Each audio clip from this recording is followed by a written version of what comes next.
नमस्कार। आज हम बात कर रहे हैं नरक चतुर्दशी की। हाँ, जिसे छोटी दिवाली भी कहते हैं। और रूप चौदस भी, कहीं कहीं काली चौदस भी। जी। ये दीपावली के जो 5 दिन होते हैं ना, जी। उसमें ये दूसरा दिन है, ठीक दीपावली से एक दिन पहले। और इसका अपना एक बहुत गहरा महत्व है। बिल्कुल, बहुत खास दिन है ये। हाँ, तो इतना महत्व क्यों है इसका? हमारे स्रोत बताते हैं कि इसी दिन भगवान श्री कृष्ण ने एक बहुत शक्तिशाली, बल्कि कहें अत्याचारी राक्षस नरकासुर का वध किया था। सही, नरकासुर। और ये सिर्फ एक कहानी नहीं है, मतलब ये बुराई पर अच्छाई की जीत का प्रतीक तो है ही, पर इसमें कई और भी दिलचस्प परतें हैं। हाँ, कई पहलू हैं इसके। हमारे पास जो स्रोत है वो इस पूरी कथा को नरकासुर के जन्म से लेकर उसके अंत तक और उसके बाद क्या हुआ वो सब बताते हैं। जी, विस्तार से वर्णन मिलता है। तो चलिए इन्हीं स्रोतों में थोड़ा गहरा उतरते हैं, समझने की कोशिश करते हैं। कहानी शुरू होती है नरकासुर के जन्म से, और यहीं से चीजें थोड़ी असाधारण है। बिल्कुल, पुराणों में इसका काफी जिक्र है।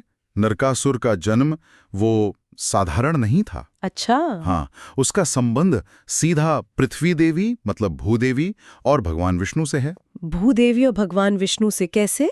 कथा यह है कि भूदेवी ने भगवान विष्णु के वराह अवतार से विवाह किया था। ओहो, वराह अवतार, जब भगवान ने पृथ्वी को बचाया था। हाँ, बिल्कुल, हिरण्याक्ष राक्षस से बचाने के लिए जो रूप लिया था, तो उसी दिव्य संयोग से नरकासुर का जन्म हुआ। पृथ्वी का पुत्र। हाँ। तभी उसमें इतनी शक्ति, इतना बल और साहस था। हाँ, असीम शक्तियां थी। और दिलचस्प बात यह है, जो अक्सर ऐसी कहानियों में नहीं होता, कि वो शुरू से बुरा नहीं था। सही कहा।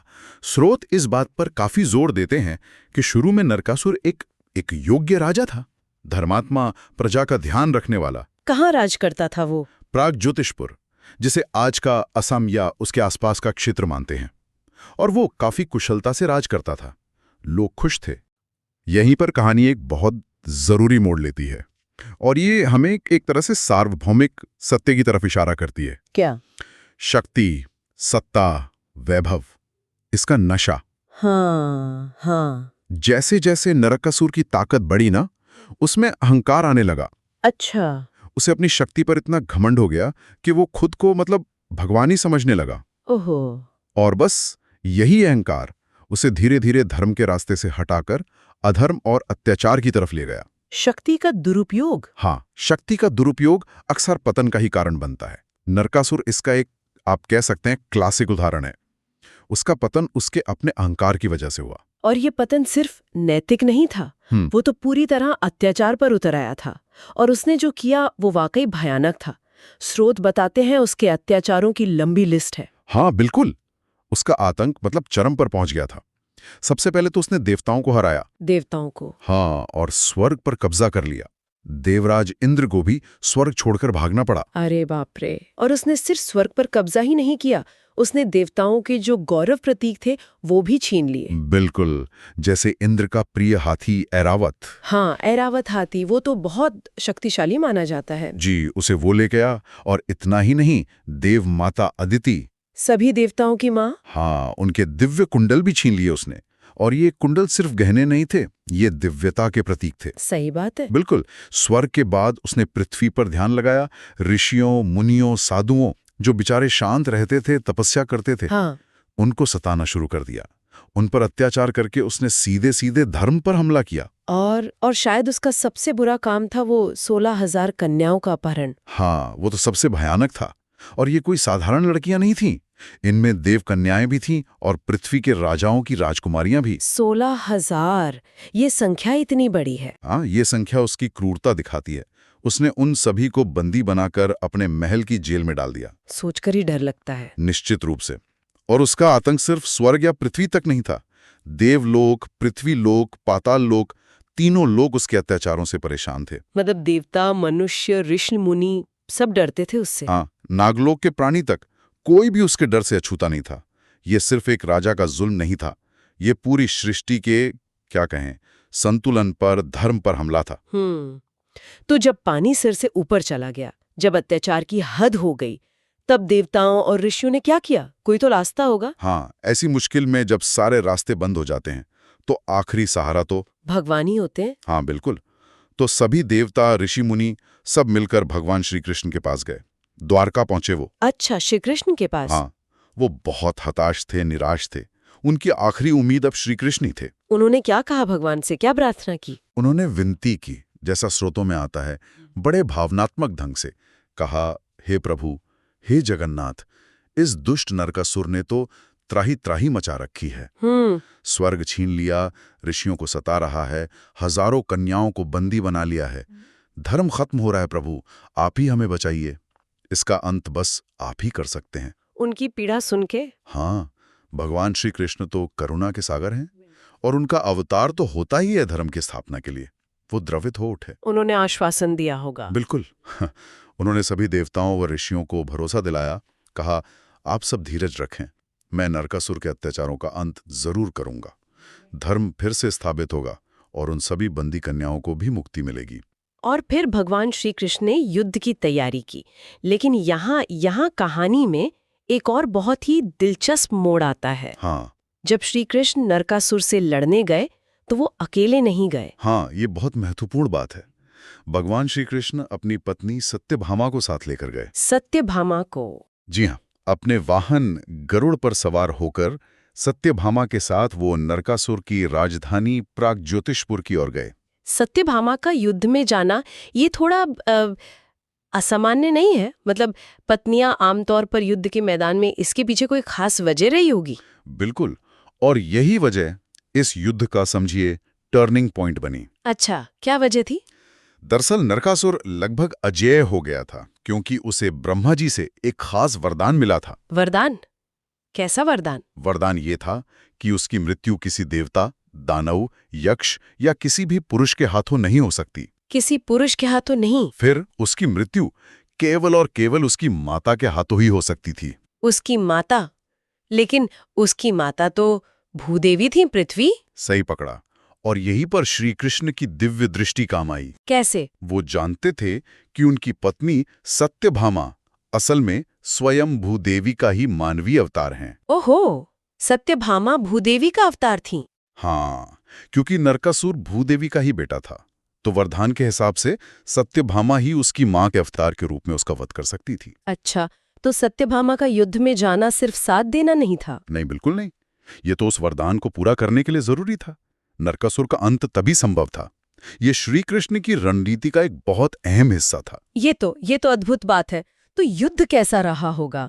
एक तरफ श्री कृष्ण, सत्यभामा, गरुड़, और दूसरी तरफ नरकासुर अपनी मायावी शक्तियों और विशाल सेना के साथ। युद्ध बहुत भयंकर था। नरकासुर ने अपनी पूरी ताकत लगा दी। उसके पास महामाया जैसे अस्त्र थे जो भ्रम पैदा करते थे। मायावी अस्त्र? हाँ, और उसकी सेना में मोर, निशुंभ जैसे बड़े बड़े पराक्रमी असुर सेनापति थे।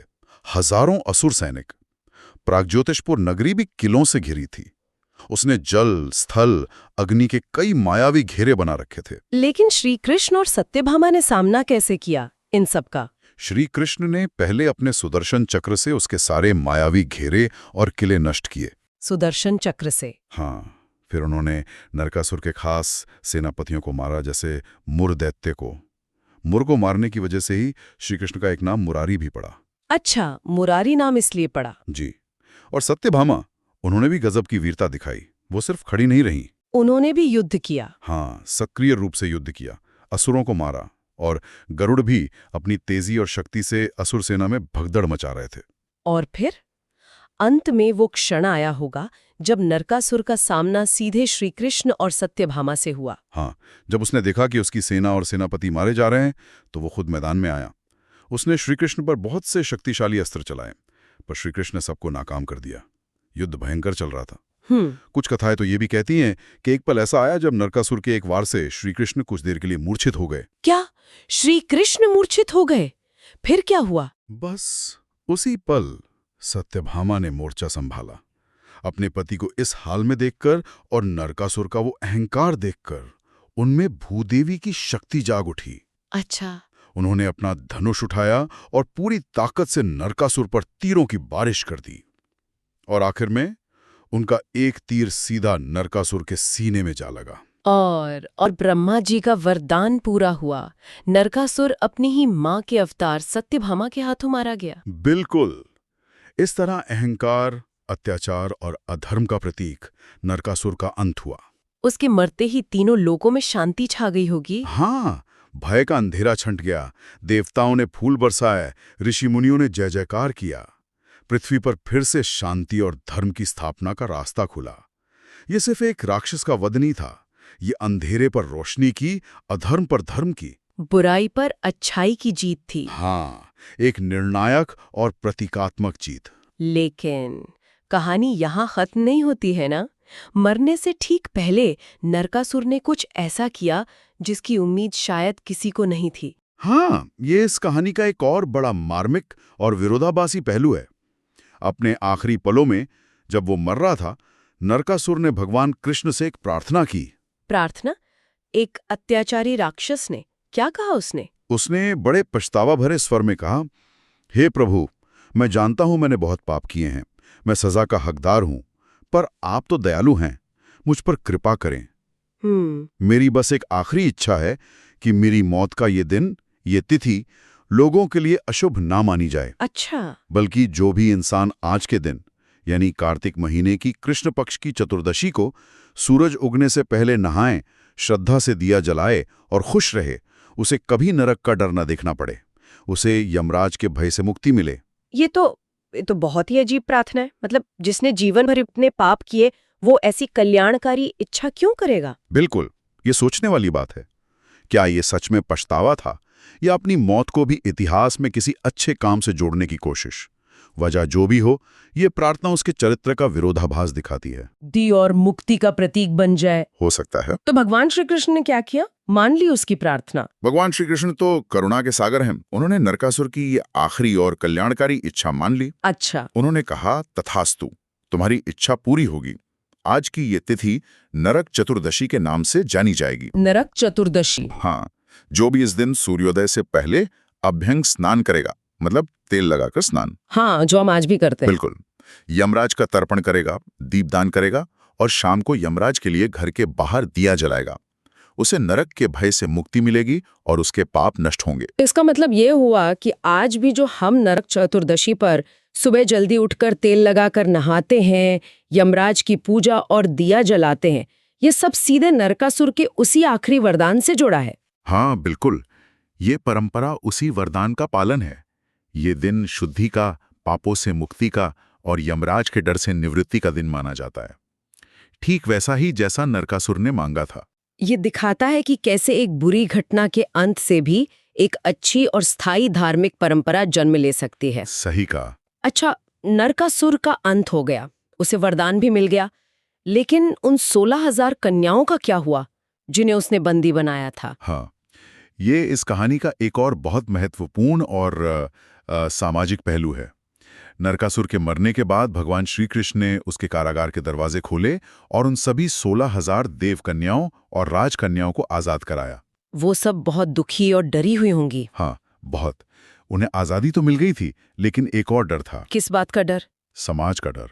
उन्हें लग रहा था कि इतने समय तक एक राक्षस की कैद में रहने के बाद उनका समाज, उनके परिवार वाले शायद उन्हें अब स्वीकार नहीं करेंगे। लोकलाज का डर था। हाँ, ये तो बहुत बड़ी चिंता थी उस समय के हिसाब से। बिल्कुल। उन्हें अपना भविष्य अंधेरे में लग रहा था। तब उन सभी कन्याओं ने मिलकर भगवान श्री कृष्ण से प्रार्थना की। क्या कहा उन्होंने? उन्होंने कहा, हे प्रभु, आपने हमें इस राक्षस से छुड़ाया, ये आपका बहुत बड़ा उपकार है। आप ही हमारे रक्षक हैं, पर अब हम कहाँ जाएं? समाज हमें शायद स्वीकार ना करे, हमारा कोई भविष्य नहीं है। अब आप ही हमारा उद्धार कर सकते हैं। हम सब आपको ही अपने पति के रूप में स्वीकार करना चाहती हैं।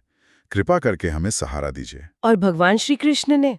भगवान श्री कृष्ण ने उनकी पीड़ा समझी, उनकी सामाजिक स्थिति को समझा।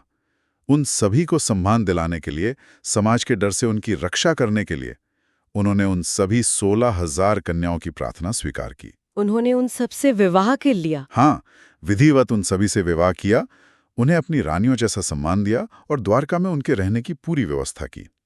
ये श्रीकृष्ण की करुणा और स्त्रियों के प्रति उनके सम्मान का एक अद्भुत उदाहरण है। घटना का संबंध दिवाली के दिए जलाने से भी जोड़ा जाता है ना? हाँ, कई मान्यताएं हैं। एक प्रमुख मान्यता यही है कि जब भगवान श्री कृष्ण नरकासुर को मारकर और इन 16,000 कन्याओं को आजाद कराकर वापस द्वारका लौटे, हाँ। तो उनके स्वागत में और इस महान जीत की खुशी में नगरवासियों ने पूरी द्वारका नगरी को दियों से सजा दिया था। अच्छा। हर घर में, हर रास्ते पर दिए ही दिए। हाँ बिल्कुल, अंधेरे पर रोशनी की इस जीत का जश्न मनाया गया था। तो यही दिए जलाने की परंपरा आगे चलकर दिवाली का हिस्सा बन गई। बिल्कुल। नरकासुर पर जीत क्या थी? अंधेरे पर, अत्याचार पर, बुराई पर, रोशनी की, धर्म की, अच्छाई की जीत। और दिया इसी रोशनी का प्रतीक है। हाँ, तो नरक चतुर्दशी का ये उत्सव और इसके अगले दिन की दीपावली दोनों ही इसी मूल भावना से जुड़े हैं, अंधेरे पर रोशनी की जीत का उत्सव। नरक चतुर्दशी शुद्धि और मुक्ति का दिन है, तो दीपावली उस जीत की खुशी और रोशनी का महापर्व है। हाँ। तो ये थी नरक चतुर्दशी की पूरी कहानी, जैसा कि हमारे स्रोत बताते हैं। एक शक्तिशाली राजा का अहंकार, उसका भयानक पतन, भगवान श्री कृष्ण और सत्यभामा की वीरता, एक मरते हुए राक्षस का वो अनोखा वरदान और हजारों कन्याओं की मुक्ति। ये कहानी समझाती है कि दीपावली से ठीक पहले इस दिन का इतना गहरा महत्व क्यों है। हाँ, ये कहानी वाकई हमें कई स्तरों पर सोचने को मजबूर करती है। एक तरफ शक्ति का वो अंधा अहंकार है और उसके विनाशकारी नतीजे, ये एक चेतावनी है। बिल्कुल। तो दूसरी तरफ उसी कहानी में पश्चाताप है, करुणा है और एक ऐसा वरदान है जो बुराई के अंत से पैदा हुआ, लेकिन आज भी लाखों लोगों की आस्था का हिस्सा है। ये विरोधाभास ही शायद हमें सिखाता है कि अंधेरा कितना भी घना हो, रोशनी की एक किरण हमेशा मुमकिन होती है और अंत में जीत धर्म और अच्छाई की ही होती है। बिल्कुल सही कहा। और ये हमें ये भी सोचने पर मजबूर करता है कि क्या किसी के जीवन के आखिरी पलों का पश्चाताप उसके पूरे जीवन के कर्मों पर भारी पड़ सकता है? नरकासुर का वरदान इसी मुश्किल सवाल को हमारे सामने रखता है। हाँ, ये एक गहरा चिंतन का विषय है जिस पर हर कोई अपने नजर